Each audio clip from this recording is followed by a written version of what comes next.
Vətən yaraları əsərinin təhlilinə baxaq. Deməli, Vətən yaraları əsərinin əvvəli görün necə başlayır. Yaralı əsgərin düşüncələri ilə başlayır. Yaralanıbdır burada. Yaralarının bir növ təsviri ilə, yaralanandan sonraki vəziyyətini daha doğrusu təsvir edir. Yəni, hansısa burada bir döyüş yoxdur. Real döyüş səhnələri göstərilməyibdir. Biz deyirik, vətən yaraları müharibə mövzusudur. Amma müharibə mövzusu olsa da, burada hansısa real döyüş səhnələri yoxdur. Qəhrəmanın hissləri, düşüncələri, bax, burada verilibdir. Əsərin əvvəlinə baxaq. Səngərimdən çıxanda üzgüçü suya atılan kimi ön xəttin atəşinə atılmışdım. Nə gürültü, nə alov, nə də sanki dəhşətləri örtmək istəyən toz, duman mənə qəribə gəlirdi. Güman edirdim ki, bu atılan güllələrin biri də mənəm. Yəni, heç nə buna dəhşətli gəlmir. Səngərdən çıxandan sonra artıq ön xəttdə, ön cəbhəyə gedəndə, bu döyüş əsnasında da. Hətta deyir, mənə deyir, bu alov, bu gürültü heç biri qəribə gəlmir. Özümü deyir, özünü güllə hesab edir ki, deyir, elə bilirəm ki, bu atılan güllələrdən biri də mənəm. Gündüzün boz və kəsif üfüqlərinə bir bayraq kimi atılıb örtülən alov da mənəm. Burada görürsünüz, subyektiv yanaşma var, bir növ obrazlılıq var. Döyüş surəti və hərarətindən özümdən xəbərsiz kimi yanırdım. Qan gözümü örtəndə, qılçalarım hərəkətdən qalanda, kökü vurulmuş bir ağac kimi yerə sərildim. Sanki bir səs mənə deyirdi, bəsdir, bəsdir. Lakin mən bunu eşitmək istəmirdim. Diqqətlə yaralarımı duymaq, özümə gəlmək istəyirdim. Yaralanıb, amma yenə də davam eləyir. Artıq bu insan qan itirdikcə ki, bədəni haldan düşür və istər-istəməz yıxılır, yaralı əsgər get-gedə bu dönəmi yaşayır. Deyir, diqqətlə yaralarımı duymaq, özümə gəlmək istəyirəm. Bacarmıram. İsti mayenin vücuduma axdığını və axdıqca məni xoş və sakit bir rahatlığa apardığını, olduğum aləmdən ayırdığını hiss edirəm. Artıq yaralanıbdır, yaralı əsgər bu qanı itirdikcə, huşunu itirdikcə sanki bir rahatlıq gəlib buna. Axı, huşu get-gedə itirir, özünü itirmək üzrədir. Ayrılmaq istəmirəm, deyir. Görmək, eşitmək, düşünmək istəyirəm. Hansı bir qüvvənin əli iləsə gözlərim örtülür.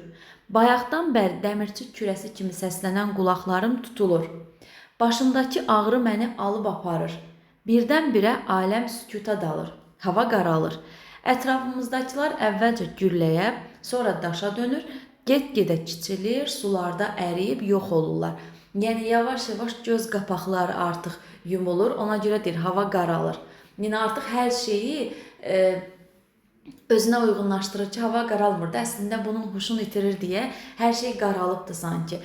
Ətrafdaşlar əvvəlcə gülləyə, daşa dönür, get-gedə kiçilir, sularda əriyib yox olur. Yəni, artıq huşunu itirir. Məndən qabaq yaralanmış yoldaşlarım danışırdılar. Birisi həsrətlərini, birisi əziyyətlərini, bəzisi ölüm təhlükəsini necə keçirdiyini deyirdi.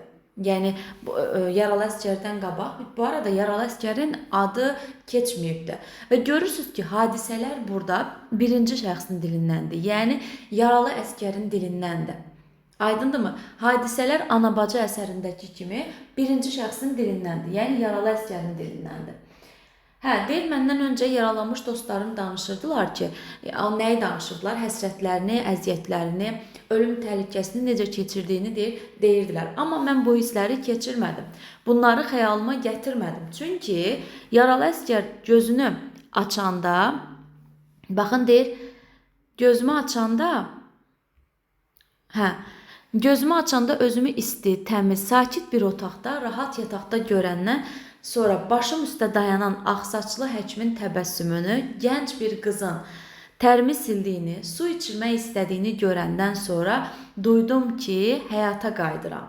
Deyəsən məni bunlar, qalın kitabların mənası ilə silahlanmış həkimlər gör necə təsvir edir. Şəfqət və mərhəmətdən yoğrulmuş qızlar qaytarırlar. Hara qaytarırlar? Mən qapandığım, tapındığım, hissiz sükut aləmindən qayıdıram.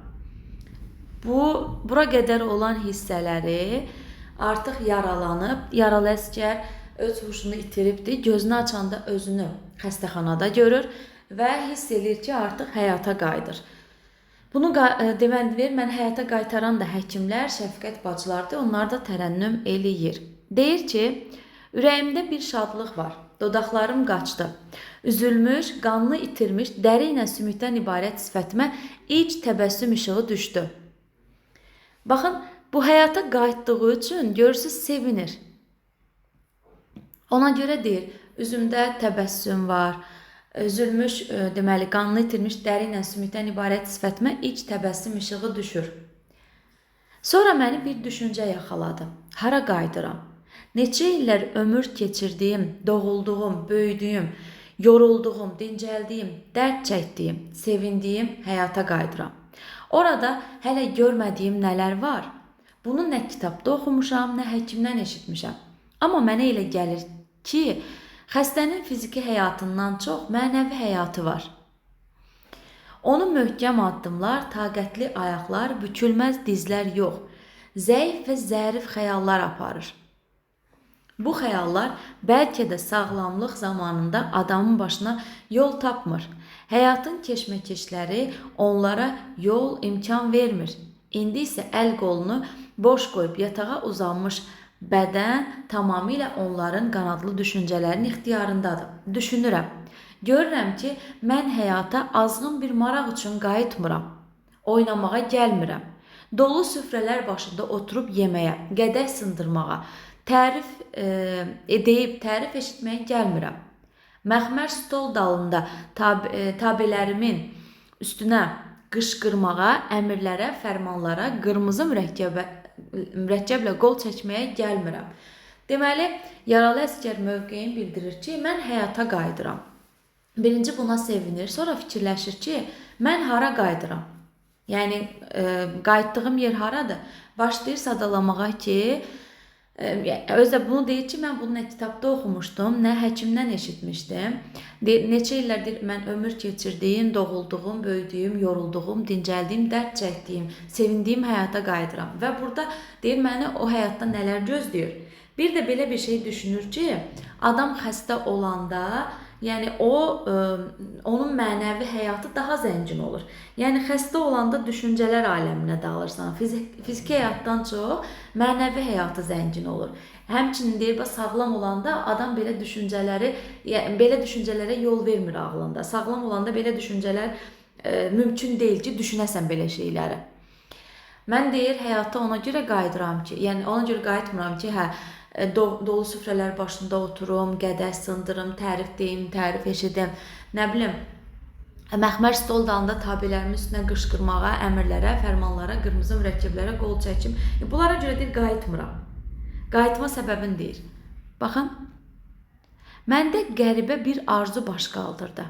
Baxın, 2 ömür istəyirəm, yaralı əsgər deyir, 2 ömür istəyirəm. İstəyirəm ki, ilk ömrüm təcrübə dərsi olsun. Deməli, yaralı əsgər özünə 2 ömür arzuluyur. 2 ömür arzuluyur. İlk ömrüm deyir, təcrübə dərsi olsun. Bu mürəkkəb dünyanı, qapalı adamları öyrənməyə sərf olunsun. İmtahandan çıxa bilsəm, mənə 2-ci həqiqi ömür imkanı verilsin. Belə ömrün qədrini bilərəm. Mən yenidən bir körpü olum. Anamın o mehriban xilqətin qucağına atılım. İsti nəvazişlərinə tutulum. Atamın sərin torpaq astanasında iməkliyim. Səsim gəlsin. Yıxıla dura yeriyim. Ağı qaradan, şirini acıdan, istini soyuqdan seçən, qayğısız körpəlik günləri başlasın. O günlər, məgər xəyal onları gətirib yetirə bilərmi? Qapımızdan keçən su arxının başında oynayırdım. Söyüd yarpaqlarından əsən xəfif küləklər daraq görməmiş saçaq kimi dolaşıq saçlarımı üzümə tökərdi. Hanı mənim taytuşum? Aşıq atan, top oynayan, gizlənqaç yoldaşlarım. Bu oyun adları çəkilir. Məsələn, Heydər Babaya Salamda da var aşıq oyunu falan. Vuruşub barışdığım, atıb tutduğum, ayrılıb birləşdiyim yaşıdlarım. Bax, bunlardan doymamışam, deyir, müəllif deyir. Ömrüm 100 gündürsə, 99-unu yurdumda, torpağımda yaşamışam, doymamışam. Nəyini deyim? Xoş saatları, əziz günləri, munis axşamları. Heç bir zaman bu xatirələr cəbhədəki qədər şirin olmur. Nə demək istəyir? Yəni bu vətənimdə, daha doğrusu yurdumda, torpağımda yaşadığım, öz elimdə yaşadığım, yəni öz kəndlərində yaşadığı da o günləri cəbhədə düşünürəm ha mən. O qədər deyir, heç vaxt şirin gəlməyib də mənə. Axı cəbhədə adam darıxır və ona görə deyir ki, bu günlər mənə cəbhədə şirin gəlir. Cəbhədəki qədər şirin olmur. Əsgər onları arxada qoyub gəlmişdi. Onları qorumağa, onları hədələyən təhlükəni yox etməyə gəlmişdi. İndi baxın, bura qədər, yəni birinci hissədə biz dinc həyatı gördük. Ta ki bu yuxudan oyanır, yuxudan oyananda, yəni yaralı əsgər bu birinci hissədə, yuxudan oyananda öz arzularını deyir, uşaqlıq dönəminə qayıtmaq istədiyini deyir, nə bilim yaşadığı həyatı deyir, belə bir şeylər. Deməli, dinc həyatdan danışılan birinci hissəni gördünüz. Dinc həyat ancaq xatirələrdədir. Bax, bunu yadda saxlayın. Dinc həyat, əsgər xatirələrindədir. Dinc həyat əsgər xatirələrindədir. Yəni, təkcə xatirələrdə yaşanan nə oldu? Dinc həyat. Digər o müharibə artıq o realdır, yaşadıqları. Gəlirik indi ikinciyə. Səhra xəstəxanasından arxaya göndərilməli olduğumu eşidib, yoldaşlarımdan ikisi yanıma gəlmişdi. Yəni, arxaya göndərilməli olduğumu deyəndə, arxa nədir? Arxa cəbhəyə, evə. Yaralı idi, evə göndərirdilər ki, bu müddəti evdə sağalsın, xəstəxanada müalicə alınan sonra da evdə sağalsın, gəlsin sonra cəbhəyə. Və deyir, bunu eşidəndə yoldaşlarımdan ikisi yanıma gəlmişdi. Birisi mənim yaşıdım, məktəb yoldaşım Nəsrəddin idi. Bizi universitetdən, tələbəlikdən çağırmışdılar. Onu görəndə həmişə məktəbli uşaqların kitab çantası yadıma düşür. Baxın, deməli, iki yoldaşı gəlir Səhra xəstəxanasında olanda yanına. Eşidirlər ki, bəs bunu arxaya göndərəcəklər ona görə. Bunlardan biri Nəsrəddindir. Nəsrəddin müəllifin deməli, yaşıdıydı, həm məktəb yoldaşı idi, həm də universitetdə bir yerdə oxumuşdular. Oxuyurdular daha doğrusu. Məktəbdə bir yerdə oxumuşdular, məktəb yoldaşı deyən uşaqlıqları bir keçmişdi. İndi də universitetdə oxuyurdular ki, universitetdən cəbhəyə çağırıblar bunları. Deyir, mən Nəsrəddini görəndə həmişə məktəbli uşaqların kitab çantası yadıma düşürdü. Nəsrəddinin, yəni məktəb dövründən söhbət gedir də, yaraşıqlı deyir, çantası var da, özü də qayışla belinə bağlardı. Bəzən onun çantasından tutub çəkişdirərdi, ha dönmək istəyirdi ki, görsün kimdir, bacarmazdı. İndi Nəsrəddin bizim komandirin köməkçisidir. Deməli, komandirin köməkçisi kimdir? Nəsrəddin. Komandir sirrini ona deyir, təhlükəli yerlərə onu özü ilə aparır. Birinci yoldaşı kim oldu? Birinci yoldaşı Nəsrəddin oldu. Nəsrəddin kimdir? Yaşıdır, uşaqlığını bir yerdə keçirdiyi məktəb yoldaşı. İndi də universitetdə bir oxuyurdu ki, hansı ki cəbhəyə gətiriblər, Nəsrəddindir. Nəsrəddin indi komandirin köməkçisidir. İkincisi cəbhədə tanımışam. Ayda silindi. İkincisini deyir, cəbhədə tanımışam. Amma birincisi ilə ta ki, məktəb, uşaqlıq dövrünü bir yerdə keçiribdi Nəsrəddin. Kölayır kəndindən, baxın, Kölayır kəndindəndir. Mina arvadın oğlu Lətifdir. Cəbhədə buna yaxın olan iki yoldaşından biri məktəbdə oxuduğu, universiteti indi oxuduğu Nəsrəddindir. İkinci də Kölayır kəndindən Mina arvadın oğlu Lətifdir, hansı ki onunla cəbhədə tanış olub. Atası çoxdan ölüb. Anası kənddən nümayəndə idi. Qadınlar yığıncaqlarında onu stol başında, ayaq üstə durub, açarı mürəkkəb qabına döyən, sükut istəyən görərdin. Yaraşmasa da həmişə sədirlik etmək istərdi. Deməli, baxın, bu Lətifin anası haqqında yaralı əsgərin məlumatı var. Yəni, tanıyırmış, sadəcə Lətiflə tanış olması cəbhədədir. Bir də Lətifin anası necə oldu? Bunu belə yadda saxlayın, ataman kimi. Yəni, elə bir kişi xasiyyətlidir. Lətif anasına oxşamır. Baş aşağı, üz yolu oğlandır. Anası pis çıxacaq, amma deyim, yəni sanki ataman da, yəni başqa heç nə deməm. 2 yaş bizdən kiçik olduğu üçün yüngül ayaqlılıq edər, hər işə gedər, bəzən suyumuzu, çörəyimizi də hazırlayardı. Bayaqları dedi ki, yaşıdım. Baxın, Nəsrəddin yaşıdıdır, məktəb yoldaşıdır, indi universitetdə oxuyur və hal-hazırda komandirin köməkçisidir. Amma kim Nəsrəddin dedik? Amma Lətif, baxın, 2 yaş deyil, bizdən kiçikdir. Yaralı əsgərlə Nəsrəddindən kiçikdir. Lətif deyil, yüngül ayaqlılıq eləyərdi. Yəni, balaca olduğu üçün hər yeri özü gedirdi də, suyumuzu, çörəyimizi hazırlayar. Deməli, dabanı ilə yeri döyüb, döyüşlərə gedəndə də yatağımızı düzəldər, deyir, əlik qazlarımızı başımızın altına qoyub, tirtap düşərdik. Dostları budur. Bunlar mənim yanıma həm görüşə, həm də sifarişə gəlmişlər. İndi xəstəxanaya mənim nə danışmağa, nə də əsəblərimə toxunacaq bir xəbər almağa icazə var idi. Yəni, icazə vermirmişlər ki, bu xəstəliyinə görə də, yaralanmasına görə əsəbləşsin, nə də danışsın. Mən bu Səhra xəstəxanasında 7 gün ərzində həkimdən başqa yalnız bir şəfqət bacısını görürdüm. İndi onlar bilər, indi testlərdə qarşımıza çıxar ki, yaralandığının səhəri günü dostlar gəlib, yox. 7 gün, qısası bir həftə yanına heç kimi buraxmayıblar. Yanıma gələn, məni dindirən olmadığına görə darıxırdım. Ancaq onu da duyurdum ki, mənə yaxınlaşmaq istəyənləri şəfqət bacısı buraxmır. Deməli, kimsə bunu ziyarət eləməyə gəlib, amma tibb bacısı buraxmırmış. Bəzilərini qaytarır, bəzilərinə də yalan satır ki, xəstə yuxudadır. Bu dəfə mən çadır örtüsünün dalından Nəsrəddinin üzünü gördüm. Dərhal bacının səsi gəldi. Yoldaş əsgərlər, xəstə yuxudadır, oyada bilmərəm. Deməli, Nəsrəddinlə Lətif gəlib bu Səhra xəstəxanasına və tibb bacısı bunları göndərmək üçün yalandan deyir ki, bəs xəstə yuxudadır. Olmazsa xəstənin yanına görüş vermirlər də, ziyan eləyir, onun üçün deyir. Bəs xəstə yuxudadır, oyada bilmərəm. Deyir, mən dözə bilmədim. Oyanmışam dedim. Bacı, burax gəlsin. Bunu dedim, sevindiyimdən dikəlmək, dirsəklənmək istədim. Çarpayıya sarındığım, ya ağrıdan qorxduğum üçün dikələ bilmədim.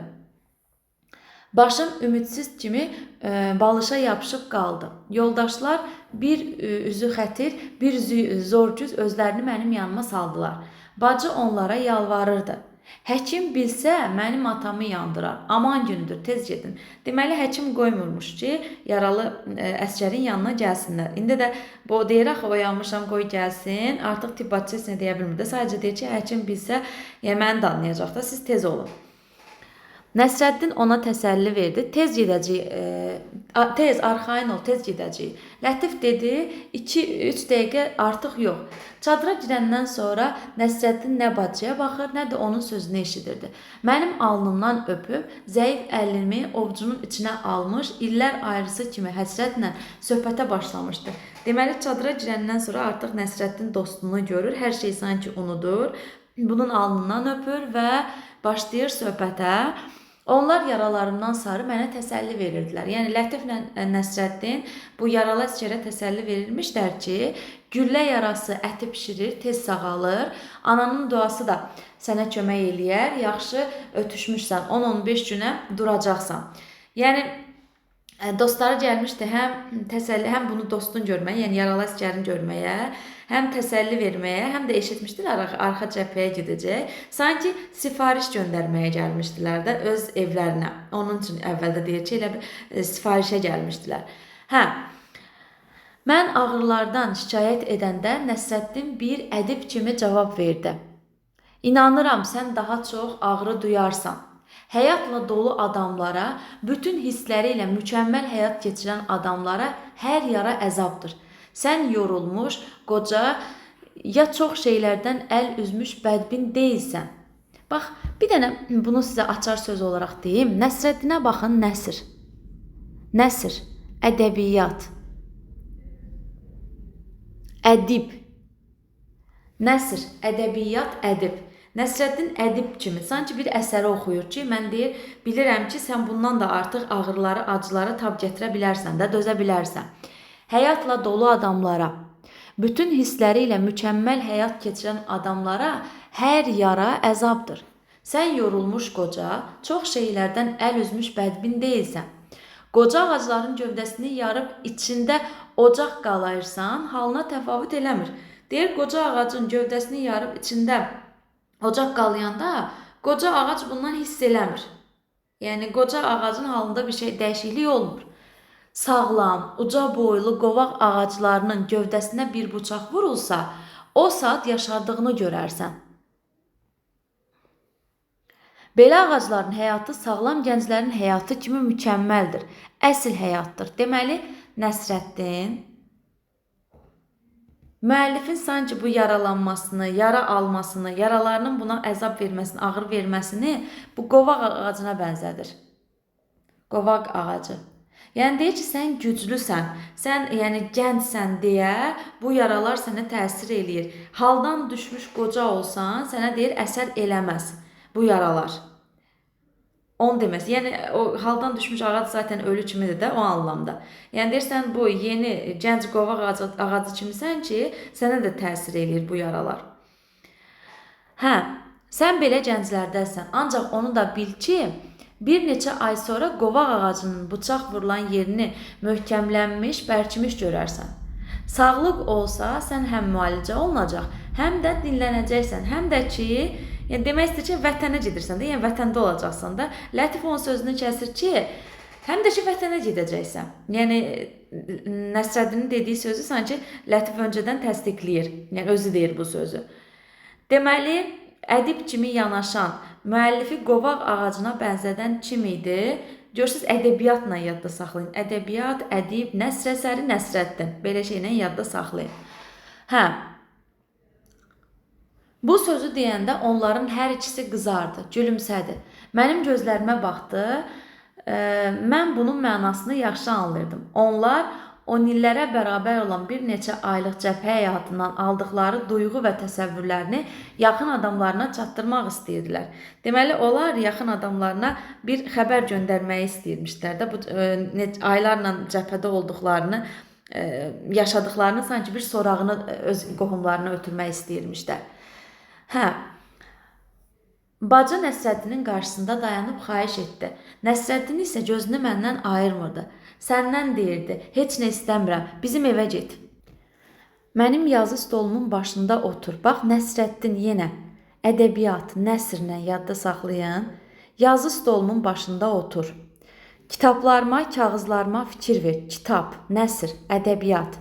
Gör qoyub gəldiyim kimidirmi? Gör mənə kağız zat yazan, itirib axtaran olurmu? Küçəmizdən bir neçə dəfə o yan bu yana keç. Anamın sözünü, sorğusunu qulağında yaxşı saxla. Səndən hər şeyi təfsilatı ilə soruşacağam. İndi bu Nəsrəddinlə universitet yoldaşı deyil, universitetə bilirəm gedəcəksən. Uşaqlara bir salam de. Bu gördüyün gürültuları orada xatırla, yəni danış. Yəqin mənim abunə vərəqim durur. Onu bir al, bax gör, kitabxanaçı deyirmi ki, bu oğlan niyə kitab götürmür? Kitabxanaçı, kitab, yazı stolu, mənim kitablarım, nə bilim, kağızlarım, abunə vərəqi, universitet, bunların hamısını kim deyir? Nəsr, Nəsrəddin. Və görürsünüz, nəsrlə uyğunlaşdırın deyin. Nəsrəddin nə dedi? Dedi, bizə gedərsən, mənim kitablarıma baxarsan, yazı stoluna baxarsan, sonra gör deyir, qoyub gəldiyim kimidirmi? Sonra abunə vərəqim deyir, yəqin ki, durur. Kitabxanaçı deyir ki, deməli, al, bax, gör, kitabxanaçı soruşurmu ki, bu oğlan deyir, hardadır? Niyə deyir, kitab götürmür? Universitetə deyir, bilirəm, gedəcəksən. Universitetə getməyini istəmir, deyir, bilirəm ki, sən universitetə gedəcəksən. Məsələn, Lətif məktəbə getməyini istəyirdi, amma bu deyir ki, mən bilirəm ki, gedəsən universitetə. Yəni, demir ki, get. Deyir, universitetə gedəndə bu cəbhədə olanları bir-bir yoldaşlarımıza danış. Eyni zamanda, deməli, mən deyir, bunların hamısını bir-bir deyir, onlara salam deyir. Mən gələndə deyir, hər şeyi səndən təfsilatı ilə soruşacağam. Bunu deyən Nəsrəddin idi. İndi görək Lətif nə deyir? Baxın, Lətif Nəsrəddinə macal vermədi, başlayır. Özün bilirsən də, nə deyim, arvad eşitsə birbaş yanına gələcək. Bax, ola bilər ki, sizi çaşdıra bilər ki, hansının anasının yanına gəldiyi mən bilmirəm, axı yadımda saxlaya bilmirəm. Bir dənə fikirləşin. Eşidir ki, yaralı əsgər gəlib, tez durur gəlir onlara. Kimin anası olar sizcə? Ataman hansı idi? Əlini açarla döyüb sakitlik istəyən kimi idi? Mina arvad deyildi, Lətifin anası. Eşidir indi yaralı əsgər də gəlir, durub özü gələcək. Lətifin anası. Axı Ataman olana aiddir də bu. Ona görə Lətif deyir ki, nə deyim deyir. Arvad eşitsə birbaş deyir, bilirsən ki, deyir yanına gələcək. Və Lətif deyir, şəkili ver. Deyirən ki, nigaran olmasın. Bacarsam bir bizim məktəbə dəy. Gör Ədil müəllim ordadırmı? Gör yenə dərslər qaydasındadırmı? Uşaqlarını yadına salırmı? Gedən kim, qalan kim? Mənim ünvanımı direktora, Ədil müəllimə ver. Bəlkə məktub yazan oldu. Bunu da necə yadda saxlayırsınız? Yaralı əsgərlə Nəsrəddin yaşıdıydılar və universitetdə oxuyurdular. 2 yaş böyükdülər də, düzdür? Lətif isə bunlardan 2 yaş balacadır. Lətif hələ məktəbdədir. Məktəbi qoyub gəlmişdi. Deməli, o dönəmdə, görürsünüz, məktəbdə oxuya, universitetdə oxuya da cəbhəyə aparırmışlar. Ona görə deyib, Lətif deyir ki, mənim deyir, anam gələcək. Ana ilə də bu şəkili yadda saxlayın da. Anam gələcək deyir, bu şəkili verərsən, deyərsən ki, narahat olmasın. Eyni zamanda deyir, bacarsan, məktəbə də gedərsən. Ədil müəllim deyir, gör ordadırmı? Dərslər qaydasındadırmı? Uşaqlar məni yadına salırmı? Gör gedən kimdir, qalan kimdir? Mənim deyir, ünvanımı Ədil müəllimə ver. Bir də direktora verərsən. Bəlkə məktub yazan oldu deyir. Nəsrəddin bir şey xatırlanmış kimi Lətifə mane oldu. Yəqin ki, bu Lətif olan hissə aydın oldu sizə. Lətif məktəb həyatı haqqında, bir də anası haqqında dedi. Lətif uşaqdır da. Bilirsiniz, 2 yaş balacada onlardan. Bunu uşaq kimi deyək, şəklini göndərir ki, anam baxsa. Belə yadınıza saxlayın. Nəsrəddin bir şey xatırlayırmış kimi Lətifə mane oldu. Get bizdə 1-2 gün qal. İndi bunu qarışdıra bilərsiniz ki, müəllim hansı deyildi ki, get bizdə 1-2 gün qal. Fikirləşin, 2 dənə adamın dostu var da, 2 nəfər, düzdür? Birini uşaqlıqdan tanıyırsan, məktəbi bir yerdə oxumursan, indi universiteti bir yerdə oxuyursan və hətta cəbhəyə gedirsən, bir yerdəsən. Bir də var ki, bir neçə ayda tanıyırsan. Hansına deyərsən ki, get bizdə qal. Qoy anam oğul görsün. Qoy anam oğul səs eşitsin. Sizcə bunu hansına deyər? Hansı deyər? Təbii ki, Nəsrəddin deyər də. Lətiflə belə yaxın deyil də axı. Lətif ona desin ki, get bizdə bir neçə gün qal, anam oğul səs eşitsin. Əlbəttə ki, Nəsrəddin. Yəni, məntiqlə düşünsək, bunu çıxara bilərim. Deməli, bunu deyən kimdir? Nəsrəddin. Nasreddin hoca. Nəsrəddin. Deyir, qoy anam da oğul səsi eşitsin. Yəqin hazırlıq görəcək. Nahardan sonra mənim tarımı al, tozunu sil, bağrına bas. Bir çağırcaq başla. İnan ki, üstümə 100 topdan güllə yaxsa da, mən burada çağırcağın səsini eşidəcəyəm. Fikir verdiniz, Nəsrəddin dedi ki, gedərsən bizim evdə qalarsan. Axı Lətif deməyib bizim evdə qal. Deyir ki, anam deyir gələcək, məktəbə gedərsən, belə bir şeylər deyir. Ev məsələsini deyir axı, bizim evə gedərsən və mənim tarımı alıb çalarsan. Lətif yenə də ədəbiyyat, musiqi, mədəniyyət, nəsr. Tarımı deyir çalarsan, nə qədər deyir çarcaq çalarsan. Çarcaq əfsanəsində də çarcaq adı keçir. Çarcaq salarsan deyir, üstümə 100 topdan güllə yaxsa belə, mən buradan çağıracağın səsini eşidəcəyəm. Sən mənim tarımı çal, mən o səsi deyir, buradan cəbhədən eşidəcəyəm. Bunu Nəsrəddin deyir. Sonra Lətif yenə başlayır. Lətifin biraz arzuları kəndə gələndə kövşənə, dişli qayıya tərəf çıx, çölə düzə çıxmağı. Durna gözlü bulaqdan ovucla, mənim əvəzimə iç.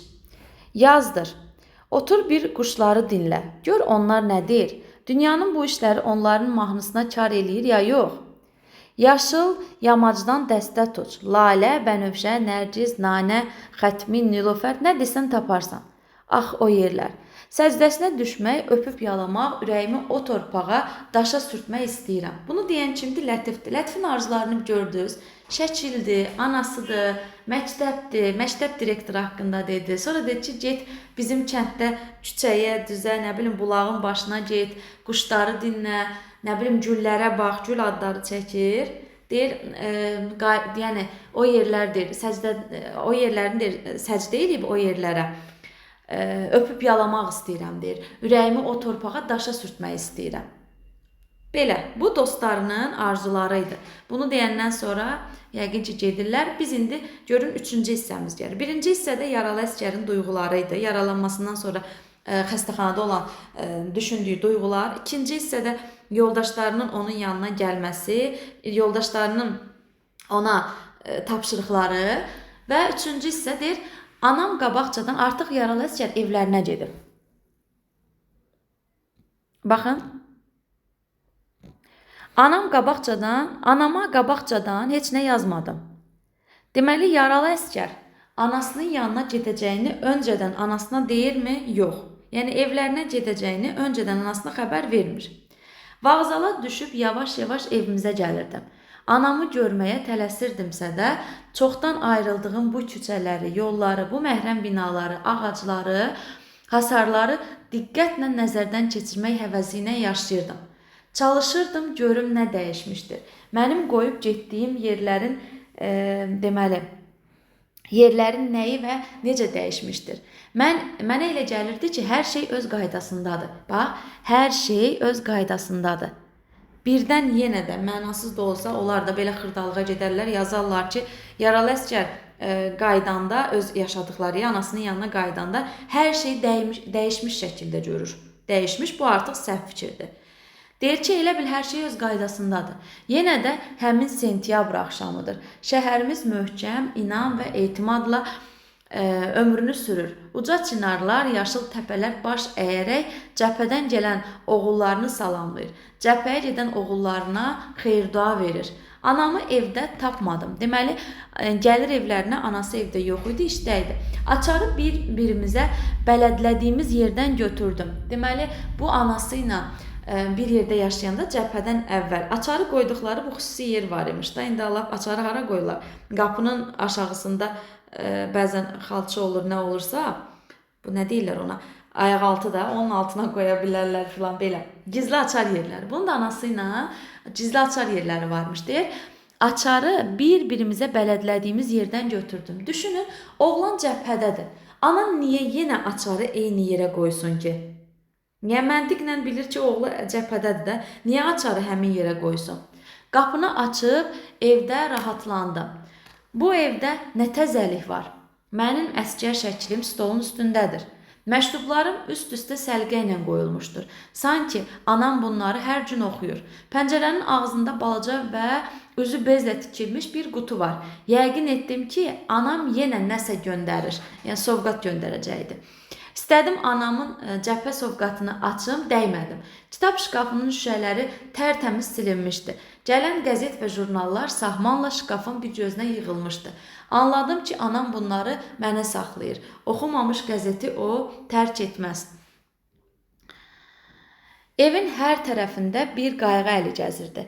Bu əməksevən və zəhmətdən həzz alan ananın əli idi. O hər qədəmi oğul yolunda atırdı. Bunların hamısı mənə aydın idi. Lakin anlaya bilmədim ki, anam evin açarını nə üçün həyətdə xəlvət bir yerdə qoyub gedir. Yəni, mən cəbhədəyəm də, niyə anam hələ də açarı orada qoyub gedir, deyir. Bunu anlaya bilmədim. Baxın. Anlaya bilmədim. Anlaya bilmədiyini deyir. Da görən kimi başa düşür filan yoxdur. Anlaya bilmir. Qapını özündən başqa kimsə açmayacaq. Bəs açarı kimə etibar edir? Anası gələndən sonra anası ilə danışırlar. Anam mənim bu sualıma köksünü ötürərək cavab verdi. Bala dedi, çox vaxt səninlə oturub söhbət eləyirdim. Sən cəbhədə, bəlkə də atışmadasan. Mən burada bardaş qurub səni körpə çağında görürəm, dindirirəm, danışırsan, oynayırsan. Açar orada dursun, mən onu yaxşı niyyətlə qoyuram. Elə bilirəm evimizdəsən. Sənin səfərin uğurlu səfərdir. Ürəyim mənə deyir ki, sən işdən qaydanacan oğlun gələr. Bax görürsüz işdəymiş. Qapıda qalar. Açarı qoy get. Gördün ki, niyyətim düz çıxdı. Allah düz adama niyyətinə görə verər. Şükür ki, gəldin. Bu ifadəni yadınızda saxlayın. Allah düz adama niyyətinə görə verər. Baxın. Allah düz adama niyyətinə görə verər. Kimin nitqidir? Ananın nitqidir. Deyir, yəni mən yəqin eləyirdim, mən bilirdim ki, mən işə gedəndə oğlum evə gələr, niyyətim deyir bu idi. Ona görə də deyir, mən açarı ora qoyurdum. Bax, görürsən, deyir, mən deyir bunu niyyət eləmişdim, bu da oldu. Deyir, çünki Allah düz adama niyyətinə görə verər. Ona görə də həmişə yaxşı şey düşünün, yaxşı şey haqqında danışın. İmtahanda məsələn elə fərz eləyin ki, imtahandasınız, yüksək bal toplamısınız, bildiyiniz suallardır. Özünüzə qəşəng motivasiya verin, müsbət şeyləri düşünün. Ay yoxsa belə çətin olacaq, elə çətin olacaq, onu yazdım, bunu yazmadım. Belə şeylər düşünməyin. Həmişə müsbətə köklənin ki, auranız müsbət olsun, əhval-ruhiyyəniz yüksək olsun, dərsdə yaxşı oxuyasınız. Hə. Şükür ki, deyir, gəldin, çıxdın. Anam danışdıqca, və anası orada deyirdi, axı, sən cəbhədə bəlkə də atışmadasan, amma mən burada sənlə danışıram. Yəni, sənin deyir, uşaqlığınla danışıram. Anası hər dəfəsində övladının sanki evdə xəyalı ilə danışırmış. Yəni, övladını evdə təsəvvür eləyirmiş, övladından ayrılmırmış. Bu nə deməkdir? Yəni, yaralı əsgər cəbhədə olsa belə, anasının qəlbi onlandır. Yəni, anası yenə onu düşür. Arxa cəbhədəki insanların, ön cəbhədəki insanların da ayrılmamağını. Yalnız, yəni fikirləri, zikirləri onların yanındadır. Yalnız onları düşünürlər. Bunu bizə göstərmək istəyir müəllif. Hə. Anam danışdıqca mənim ürəyim genişlənir, iftixar hissi alovlanırdı. Ürəyimdə deyirdim. Yaralı əsgərin burada çox qəşəng nitqi var. Baxın. Bəşəriyyət hamısı analar qəlbi ilə yaşasaydı, dünya başdan başa bir cənnət olardı. Bəşəriyyətin hamısı analar qəlbi ilə yaşasaydı, anasının bu sözlərini eşidəndən sonra deyirdi artıq. Dünya başdan başa bir cənnət olardı. Bunların duyğusu, arzusu, xeyirxahlıq və mərhəmət dolu ürəkləri həmişə bizimlə, cəbhəçilərlədir. Bax, görürsünüz, anası deyirdi, mən səni yanımda hiss edirəm, daima yəni səni düşünürəm də. Ona görə deyir ki, onların deyir, düşüncəsi, xeyirxahlığı, arzusu, mərhəməti həmişə deyir bizimlədir, cəbhəçilərlədir. Bu müqəddəs qəlb sahiblərinin keşiyində durana zaval yoxdur. Vətənin hava və sularındanmı, adamlarımızın cəbhəçidir deyə mənə göstərdikləri qonaqpərəstlikdənmi deyir, görüş sevincindənmi, nədənsə mən çox tez dirçəldim. Deməli, yaralı əsgər evlərinə qayıdır, amma gec yox, bu vətənə qayıdıb, bu vətənin sevincidir və ya yaralı əsgərə göstərilən qayğıdır. Nədirsə, yaralı əsgər deyir, mən tez sağaldım. Özümü əvvəlkindən də möhkəm hiss etdim. Sağaldıqca, qüvvətə gəldikcə, təkrar cəbhəyə qayıtmaq arzusu məndə alovlandı. Nəhayət, anam məni yola salmalı olduğuna inanandan sonra Nəsrəddinin də, Lətifin də anasını çağırdı. Baxın, artıq cəbhəyə qayıtmaq istədiyi yəqin eləyibdi. Yəni, bilib ki, artıq sağalıb da tam sağalandan sonra yenidən qayıtmalıdır axı. Hə, anası artıq bilir ki, mənim deyil, cəbhəyə yola salmağı olduğuna inanandan sonra, anası da tam inanır ki, bu cəbhəyə yola getməlidir, yəni cəbhəyə getməlidir. Nəsrəddin də Lətifin də anasını çağırır. İstirahət günü bizim evimiz səfər evinə oxşuyurdu. Hərə bir sovqat bağlayıb gətirmişdi. Deməli, orada təkcə, məsələn, o sovqatın içində təkcə yaralı əsgərin anasının göndərdiyi sovqat deyildi. 3 ananın sovqatı idi orada, balalarına göndərdiyi. Mən yalvardım ki, canım, bunların heç birinə ehtiyac yoxdur. Bunu aparmaq özü çətin işdir, buraxmırlar. Corab gətirən, papiros alan, fətir bişirən, xörək hazırlayan kim? Anam məndən xəlvəti bir qutu bağlamışdı. Deməli, yaralı əsgər əslində aparmaq niyyətində deyildi ki, bunu aparmaq da çətindir, nə bilim, buraxmaq da çətindir, oradan buraxmaq da çətindir, yəni buraxmırlardı. Amma yenə də corab gətirən, papiros alan, fətir bişirən, xörək hazırlayan və s. Anam deyir, məndən xəlvət bir qutu hazırlamışdım. Bala deyirdi, bu üçünüzün payıdır. Açmazsan. Anası tənbih eləyir ki, üçünüzün payıdır, yəni tək açma. Yetirən kimi Nəsrəddini, Lətifi çağırarsan, açarsınız. Yəni üçünüz birlikdə açın. Bu üç ananın səliqəsidir. Bir açın, bir oturun, bir yeyin, bir gəzin, bir vuruşun. Ananın məsləhətinə baxın. Burada deməli, ananın öydündəki kimi ana burada öz cəbhəyə gedən övladına bir nəsihət verir. Bu sovqata görə idi. Cəbhəyə qaydanda artıq 3-cü hissəmiz belə bitdi. 4-cü hissə, 3-cü hissə o evlərinə gəlməsi idi. 4-cü hissədə nədir? 4-cü hissə artıq cəbhəyə qayıdır. Cəbhəyə qaydanda hərbi mütəxəssislər məni böyütməyə, başqa yerə, yeni vəzifəyə göndərmək fikrində idilər. Mən yoldaşlarımdan ayrılmayım. Yenə deməli, yoldaşları, bu söhbət kimdən gedir? Nəsrəddindən, Lətifdən. Yoldaşlarından ayrılmamaq üçün deyir, mən yoldaşlarımdan ayrılmayım deyə bundan yayındım. Öz hissəmizə gəldim. Deməli, mütəxəssislər bunun vəzifəsini böyütmək istəyiblər, amma yaralı əsgər qəbul eləməyib. Səbəbi nədir? Yoldaşlarından ayrılmaq istəməyib. Ona görə də öz hərbi hissələrinə gəlib. Təəssüf ki, yoldaşlarımın heç birini yerində tapmadım. Nəsrəddin 2 gün əvvəl Nəsrəddinin 2 gün əvvəl yaralandığını, Səhra xəstəxanasına götürüldüyünü deyirdilərsə, Lətif haqqında açıq danışmırdılar. Deməli, Nəsrəddin yüngül yaralanmışdı. Özü 2 gün əvvəl yaralanıb, amma yüngül. Lətif isə ağır yaralanmışdı.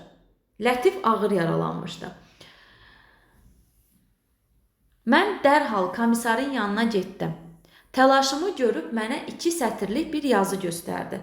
Deməli, yaralı əsgər Lətifin ağır yaralandığını eşidir və mənə deyir, deməli, gedir komissarın yanına, komissar ona 2 sətirlik bir yazı göstərir. Orada deyir, savadlı bir əl rusca yazmışdı. Demişdim, elə də oldu. Döyüşçü ölməyəcəkdir. Deyir, orada bir komissarın göstərdiyi kağızda Rus yazısı var idi. Rusca deyir, yazılmışdı. Demişdim, elə də oldu, döyüşçü ölməyəcəkdir. Belə bir yazı var idi. Mən yazını oxuyub komissarın üzünə baxdım. Nəzərlərimlə soruşdum. Nə soruşduğumu komissar bilmirdi. Həkim yazır, dedi. Lətifin sağalmağına ümidimiz yox idi. Deyir, yəni bizim Lətifin sağalmağına ümidimiz yox idi, komissar deyir. Həkim yazır ki, demişdim, elə də oldu, döyüşçü ölməyəcəkdir. Köks qəfəsinə 2 güllə, bir mina qəlpəsi dəyib, ciyərinin başı zədələnib. Amma həkim qiyaslı ümid verirdi. İndi isə Lətifin sağalmağı müəyyəndir. Deməli, həkim qiyaslı, bu rusca yazı da çox güman ki buna aiddir. Həkim qiyaslı deyir ki, mən demişdim də, yəni döyüşçü ölməyəcəkdir. Bu həyata qaytarmağa aid sanki bir qətiyyətlidir, söz veribdi. Amma bu komissarcil inanmırmışlar ki, bu həyata qayda. Ona görə həkimin yazısını göstərir ki, həkim deyir ki, həyata qaydacaq da. 2 ay əvvəl mənim yanıma gələn yoldaşlarımı axtarıb görüşmək üçün icazə aldım. Ən əziz sovqatı, anaların verdiyi bağlamanı Səhra xəstəxanasına gedən maşınların birinə atdım. Səhra xəstəxanasında kim var idi? Nəsrəddin var idi. Əvvəl Nəsrəddini tapdım. O isti bir xalat geymiş, həyətdə gəzinirdi.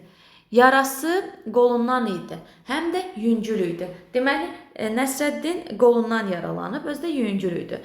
Mənim gəlməyim onun üçün yox, xəstə yoldaşlarım üçün bir bayram oldu. Şəhərimizdən deyir, mənim gəlməyim onun üçün yox, xəstə yoldaşlarım üçün də bir bayram oldu. Yəni təkcə Nəsrəddin sevinmir də, xəstə yoldaşlarım da deyir, sevindi. Şəhərimizdən yollardan, əkindən, məhsuldan suallar deyir verirdilər xəstə olan yoldaşlar. Nəsrəddin ikilikdə söhbət üçün məni kənara çəkdi. Torpaq üstündə dirsəklənib oturduq. Mən gördüklərimin hamısını nağıl etdim. Bıçağı çıxarıb bağlamanı açmaq istədim. Deməli, anası demişdi ki, üçünüz bir yerdə oturub açarsınız. Yaralı əsgər də Nəsrəddinlə oturanda bıçağı çıxarıb bağlamanı açmağı istəyir. Nəsrəddin mane olur. Yaralı əsgər açmaq istəyir, Nəsrəddin mane olur. Qoymaram, dedi. Yəni, bağlamanı aparan açmaq istəyir, amma Nəsrəddin qoymur. Yeməli şeylər xarab ola bilər, yaralı əsgər deyir də. O da deyir ki, Lətifsiz açmayacaq. Yəni xarab olsa belə açmayacaq. Nəsrəddinin sözü deyir, qabağımı kəsdi, bıçağı qatlayıb cibimə qoydum. Elə isə dur, dedi. Dur, onun yanına gedək. Nəsrəddin deyir. Nəsrəddinin uca boylu, zabitəli bir həkimi var idi. Fikir verin, uca boylu, zabitəli bir həkimi var. Zabitəli nədir? Ciddi. Deyir, başqaları həkim olub orduya gəlmişdilər. Bu adam tibb təhsilindən əvvəl mükəmməl hərbi adamı, böyük komandir imiş. Yəni, bu Nəsrəddinin həkimi haqqında danışanda deyir, başqa həkimlər təhsil alıb, tibb təhsili alıb birbaşa indi cəbhəyə gəliblər. Amma bu zabitəli adam əvvəlcə, tibbdən əvvəl də hərb adamı olubdur, yəni komandir olub. Komandirlikdən sonra hərb sənətini oxuyub, qurtarıb, indi deyir, cəbhədə onu işləyir. Aydındırmı? Deməli, əvvəli komandir olub deyə, məsələn, o indi zabitəli həkimdir. Onu digər həkimlərdən fərqləndirən budur ki, əvvəl komandir olubdur. Rəsmiyyəti çox sevirdi. Xəstələr və bacılar ondan bir güzəşt xahiş etməli olanda ümidsiz əllərini tovlayırdılar. Buna görə də Nəsrəddin xahiş etmək istəmirdi. Deməli, kim ki gedib bu həkimdən, zabitəli həkimdən, Nəsrəddinin həkimindən nəsə istəyəndə rədd eləyirmiş ki, hamı deyir, əli boş qaytarırdı da. Nəsrəddin də bunu bilir, həkimini tanıyır. Nəsrəddin ona görə həkimin yanına getmək istəmir. Mən həkimi yumşaltmağı boynuma aldım. Gözlədim, o otağından çıxanda rəsmi vəziyyət alıb məqsədimi söylədim. Sabah nahardan sonra yarım saat gedə bilər. Deməli, yaralı əskərə icazə verir ki, deyir, Nəsrəddin deyirsənsə, sabah nahardan sonra yarım saat gedə bilər, deyə o icazə verdi. Həkim bunu deyib ötdü. Mən sabaha qala bilməyəcəyimi deməyə, israr etməyə macal tapmadım. Həkimlə danışanda həkim deyir ki, sabah yarım saatlıq gedə bilər. Gözləmir ki, Nəsrəddin buna nəsə desin. Desin ki, indi gedə bilər, yoxsa, daha doğrusu Nəsrəddin yox, yaralı əskər buna nəsə desin ki, bəs Nəsrəddin indi gedə bilər, çünki mən sabaha qala bilməm. Heç bunu demir. Nəsrəddinin həkimi çıxır gedir, yaralı əskər də axı sabaha qala bilməzdi, icazəni bu günlük almışdı. Mən bu gün Lətifin yanına getdim. Deməli, Nəsrəddinsiz gedir Lətifin yanına. Lətif ağır xəstəlikdən tez ayılırdı. Rəngi rufu qalmamışdı.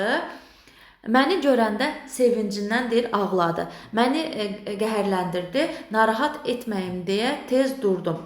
Bağlamanı onun yanına qoyub çıxdım. Deməli, bu Lətifi narahat etməsin deyə tez durub, amma bağlamanı da onun yanına qoyubdu. Bu Lətifə təsir eləyib, bunu görəndə qəhərlənib, ağlayıb deyə bu çox qalmayıb da, Lətifi narahat eləmək istəməyibdi. Və nəhayət 2 ay sonra Lətif xəstəlikdən bu yaradan sağalır və cəbhəyə qayıdır. 2 ay yarım çəkir, baxın. Lətifin sağalıb yanımıza qayıtmaq, yəni hissəmizə qayıtmağı 2 ay yarım çəkdi. Bu müddətdə anaların bağlaması, gah onun çarpayısı başında, gah təcili yardım arabasında, vay, bunun içindəki yeməklərə baxın, yeməli. Gah istehkamda qaldı, lakin açılmadı. Ancaq Lətif gələndən sonra 3 səmimi yoldaş oturub sovqatı açdıq. Burada al-buxara, kişmiş, sovqat nə vaxt açılır? Sovqat 2 ay yarımdan sonra, elə bir fəsil keçibdir. 2 ay yarımdan sonra sovqatı açırlar. Nə var idi? Al-buxara, kişniş, fındıqdan tutmuş, ordubad almasına qədər hər şey var idi. Ordubad alması. Yeməli şeylərin altında adama bir əl dəsmalı, bir ətir sabunu, ətirli daha doğrusu sabun, adama bir cüt toxunma əlcək var idi. Bayaq dedi ki, nə bilim, corab filan qoymuşdular da, anam deyir, bağlamanı bağlayanda Nəsrəddinin və Lətifin anası ilə. İndi burada da nəyi deyir? Yeməli şeylərim dedi. Axırda da dedi ki, əl dəsmalı, ətirli sabun və bir cüt toxunma əlcək var idi. Toxunma əlcək, anaların toxuduğu əlcək. Anabacıda da bu motiv var, amma corabdır, toxunma corab. Məsələn, Vaqifdə də var. Vaqifdə Əminə Əli bəy üçün gətirir, özü hazırlamışdı. Burada da deyir, analar əlcək toxuyublar, övladlarına, sovqat olaraq övladlarına göndərirlər. Əlcəkləri əlimizə taxdıq. Anamın sözü mənim qulağımda cingildədi. Bir oturun, bir gəzin, bir vuruşun. Uşaqlar dedim, bu əlcəklərdə anamızın mehribanlığı istisi, vətənimizin dostluq səadətinin, birliyinin hərarəti var. Əllərimizə baxıb analarımızın bizimlə yanımızda olduqlarını hiss edirik. Yəni analarının göndərdikləri əlcəklərə deyir, baxaq və hiss eləyək ki, analarımız bizim yanımızdadır. Onların mehriban ana nəfəsi bizi bəsləmiş, böyütmüşdür. Bizi döyüşə də, qələbəyə də aparacaqdır. Anaların, baxın, mehriban deyir, nəfəsi bizi qələbəyə də, döyüşə də aparacaqdır. Bir gəzək, bir vuruşaq. Sanki yaralı əsgər anasının sözünü dostlarına çatdırır. Qoyun dedim. Analarımızın surəti gözümüzün önündə, səsi qulağımızda, əli ürəyimizdə olsun. Qoyun onlar oxşayıcı, məhrəm əllərini həmişə bizim yaralarımızın üstünə çəkib sağaltsınlar. Sağ olaq, torpağımıza soxulan təcavüzkarları məhv edək. Analarımız sevinsin, arxayın yaşasınlar. Ana vətən bizdən razı qalsın. Kim deyir bunu? Yaralı əsgər deyir. Deməli deyir, biz bir olaq, analarımızı həmişə deyir öz yanımızda hiss eləyək. Onların əllərini, məhrəm əllərini deyir, yaralarımızın üstünə deyir, çəkib sağaltsın. Torpağımıza deyir, edilən, soxulan təcavüzkarları məhv edək. Analarımız sevinsinlər, arxayın yaşasınlar və ana torpaq bizdən razı qalsın. Sonda sanki əsərin ideyasını bəlli eləyən cümlələr işlənibdir yaralı əsgərin dilindən. Bilirsiniz, vətən yaraları hekayə janrındadır, epik növdədir. Təbii ki, təhkiyə əsasında yazılıb. İkinci Dünya müharibəsi mövzusundadır. Daha doğrusu əsər müharibə mövzusundadır və İkinci Dünya müharibəsinin qızğın illərində yazılmışdı. Müharibənin gətirdiyi ağrı, acılar, fəlakətlər, onun insan taleyində buraxdığı silinməz izlər inandırıcı, real bir şəkildə təsvir edilib. Və müharibənin özü real şəkildə təsvir edilməsə də, müharibənin gətirdiyi fəlakətlər isə real şəkildə təsvir edilir. Əsərin qəhrəmanı ağır döyüşlərin birində yaralanıb, ölümlə üz-üzə qalarkən öz düşüncələri ilə qısa bir zaman ərzində olsa da baş-başa qalmağa imkan tapır. O dediyi dinc həyat düşüncələrində, xəyallarında olur. Bu qısa bir zaman ərzində onun düşüncələrində iki dünya, iki həyat, iki yaşam tərzi, dinc həyat və müharibə üz-üzə dayanır. Dinc həyat və müharibə. Dinc həyat isə yalnız xatirələrdə var. Yaralı əsgərin düşüncələrinə əsasən deyir. Sonra bəşəriyyət hamısı analar qəlbi ilə yaşasaydı dünya başdan başa cənnət olardı. Bu yaralı əsgərin anası haqqında, analar haqqında dediyi ifadədir. Sonra arxa cəbhədəki həyatın müharibə ilə nə qədər sıx bağlı olduğu göstərilir bizə. Elə ananın sözlərindən məlum olur. Arxa cəbhənin ürəyi sanki ön cəbhə ilə döyünürdü. Şəhərimiz möhkəm, inan və etimadla ömrünü sürür. Uca çinarlar, yaşıl təpələr baş əyərək cəbhədən gələn oğullarını salamlayır. Cəbhəyə gedən oğullarına xeyir-dua verir. Bu nədir? Burada deməli, yazıcı müvəqqəti olaraq qəhrəmanı geriyə öz doğma şəhərinə qaytarır. Bu zaman onun doğma şəhərinin müharibə ilə birlikdə necə yaşadığı olduqca gözəl və zəngin bədii boyalarla əks olunubdur. Müharibə dönəmində olsa belə kəndlərinin gözəl şəkildə təsvirini verir. Sonra əsərdə üç əsgərin simasına həm də sarsılmaz bir dostluq təsvir etmişdi müəllif ki, üç əsgərin simasında bir dostluq ön plana çəkilir. Məsələn, dostluğun ön plana çəkildiyi əsər desə sizə, deyəcəksiniz ki, vətən yaraları. Yaralı əsgərin, sonra Nəsrəddinin, Lətifin, üçünün simasında biz sarsılmaz dostluğu görürük. Əsərin əsas qəhrəmanı ilə yanaşı, yəni yaralı əsgərlə yanaşı, Nəsrəddin və Lətif də ağır müharibənin sınaqlarından qəhrəmanlıq və mərdliklə çıxır. Çətin vəziyyətdə bir-birlərinə arxa olmağa çalışırlar. Bu üç dost həm də nikbin düşüncələr, gələcək həyata və qələbəyə inam hissi bir-birinə bağlayır üç dostu. Üç dostu bir-birinə bağlayan nədir? Düşünürlər ki, gələcək yaxşı olacaq. Sonda yaralı əsgərin nitqi. Yəni üç dostu bir-birinə bağlayan nikbin düşüncələr gələcək həyata qələbəyə inam hissi, inanırdılar qələbəyə. Onlar gözəl xatirələrlə gözəl xatirələrlə keçmiş həyata nə qədər bağlıdılarsa, sabaha da o qədər inamlıdılar. Bunların məsələn keçmişində gözəl xatirələr ola bilər. Biz bunu elə yaralı əsgərin xatirələrində gördük. Amma bu keçmişdə nə qədər gözəl xatirə olsa belə, sabaha da deyir o qədər inamlıdılar. Hekayədə ədalətsiz və gərəksiz müharibələr, onun gətirdiyi bəlalar təbii ki, yazıçını düşündürən əsas problem olmuşdur. Bəs bu problemin öhdəsindən necə gəlmək olar? Yazıçı hekayədə bunun bədii həllini necə görür? Əsərin sonunda baş qəhrəmanın dilindən bu problemi açıqlama verir. Yəni, problem göstərilib nə? Problem müharibənin olması, ədalətsiz, gərəksiz müharibələr. Yaralı əsgər isə bunu necə həll etmək olar? Bu müharibələrin öhdəsindən necə gəlmək olar? Deyir ki, analarımızın surəti gözümüzün önündə, səsi qulağımızda, əli ürəyimizdə olsun. Bizim müharibədə qalib gəlməyin sirlərini deyir sanki. Qoyun, onlar oxşayıcı məhrəm əllərini həmişə bizim yaralarımızın üstünə çəkib sağaltsınlar. Sağ olaq, torpaqlarımıza soxulan təcavüzkarları məhv edək, analarımız sevinsin, arxayın yaşasınlar, vətən bizdən razı qalsın. Sonda da deyir ki, yəni ana vətən qoy bizdən razı qalsın. Sonda, son hissədə belə bir nəsihətamiz əsərin ideyasını təsvir edən bir cümlə var. Yəni problemin səbəbi sanki göstərilib ki, problemin həlli yolu daha doğrusu belə göstərilib ki, problem belə həll oluna bilər. Bu oldu bizim Vətən Yaraları əsərimiz.